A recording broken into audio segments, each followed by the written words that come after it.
Les Francas? Oui, s'il vous plaît, dessine-moi les Francas.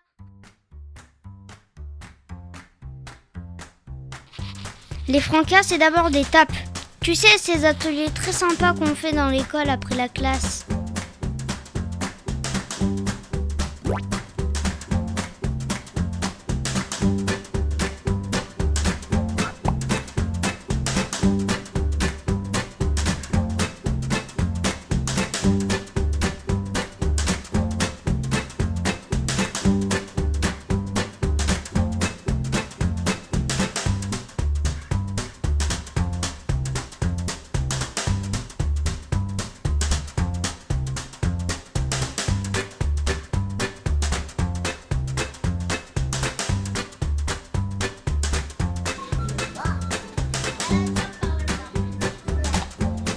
J'ai choisi les ombres chinoises pour permettre aux enfants de découvrir le monde du spectacle en faisant découvrir les ombres et les lumières. Je suis la galette, je suis faite avec le grès, ramassée dans le grenier.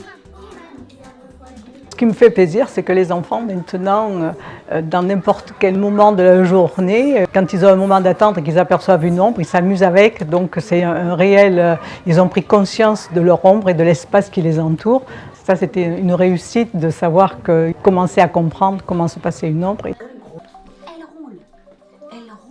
Il y a des enfants qui étaient vraiment très timides et qui, à la fin, prennent les marottes et rigolent beaucoup et s'épanouissent dans cette activité.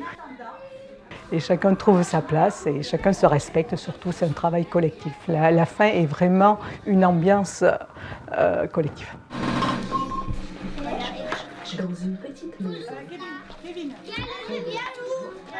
Maëva. Marie, tu viens faire le bleu la bière.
Donc pour moi, l'étape, c'est permettre à des enfants de pouvoir découvrir des activités. C'est leur permettre d'arriver à s'ouvrir sur d'autres choses.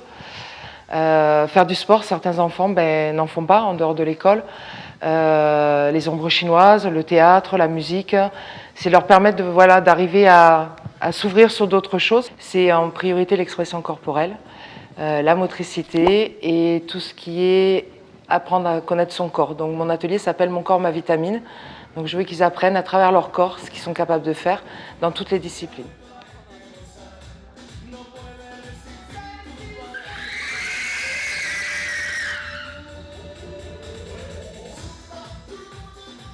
C'est parce que c'est vraiment de la découverte, c'est-à-dire qu'ils ont 9 activités et on leur permet de découvrir des ateliers que peut-être ils n'arriveraient pas à faire en dehors de l'école. Ils ont appris qu'on pouvait danser, chanter, faire des roulades, savoir marcher sur une corde, des tas de choses qu'ils ont découvert petit à petit.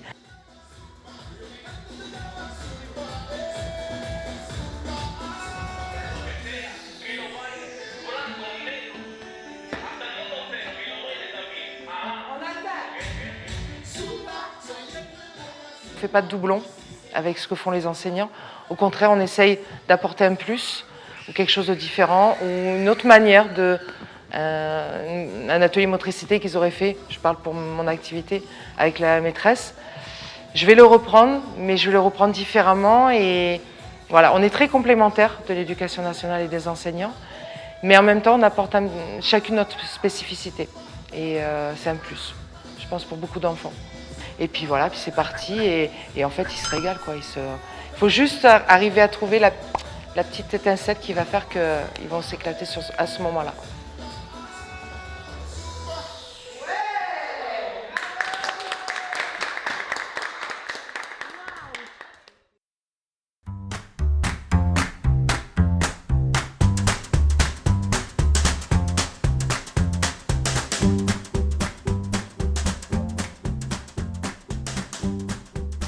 Dans le cadre d'étapes, moi j'interviens, alors c'est effectivement une intervention un peu particulière parce que c'est moi qui me déplace dans la structure. Et après, moi, mon but, c'est de leur faire découvrir des jeux sympas, des nouveautés, et puis de leur donner les habitudes du joueur. Et ne serait-ce que d'apprendre à attendre son tour, apprendre à gagner, à perdre, à jouer avec d'autres. Enfin voilà, c'est plein d'habiletés qui, me semble-t-il, sont importantes pour les enfants, quoi.